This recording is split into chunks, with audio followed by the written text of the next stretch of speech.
Hello everyone, আশা করছি সবাই ভালো আছেন। আজকে আমি শেয়ার করব আমার একটা ছোট বাট ইন্টারেস্টিং দিনের ভ্লগ। লালবাগের মঙ্গলী মেলা থেকে শুরু করে আমার গার্ডেন এবং রান্নাবান্নার সবকিছুর আপডেট। আমার বারান্দায় যে বাগান বিলাসটা আছে, একসময় মনে হয়েছিল আমার বাগান বিলাস গাছটা মনে হয় মারা গিয়েছে।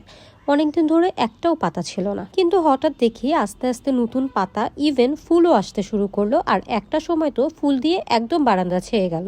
তখন মনে হলো লাইফে যতই টাফ সিচুয়েশন আসুক না কেন, হোপ কখনোই ছেড়ে দেওয়া উচিত না।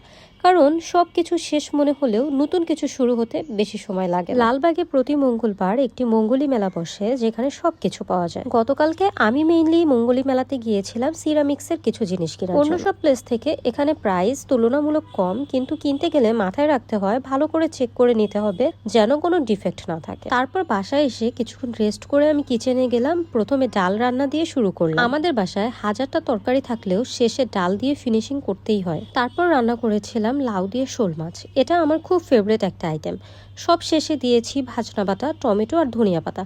টেস্টটা জাস্ট ওয়াও ছিল। আর ইভিনিংয়ে আমি একটা ফাঁকিবাজি রেসিপি ফলো করে তিরামিসু বানিয়েছিলাম। এই নিয়ে আমি পঞ্চমবার বানিয়েছি। ফাঁকিবাজি রেসিপি হলেও খেতে কিন্তু আউটস্ট্যান্ডিং। তো এটাই ছিল আমার পুরো একটা দিনের কিছু গল্প, গার্ডেন আপডেট, মঙ্গলী মেলা, কেনাকাটা, রান্না আর ডেজার্ট বানানো দিয়েই শেষ হলো আমার আজকের গল্প।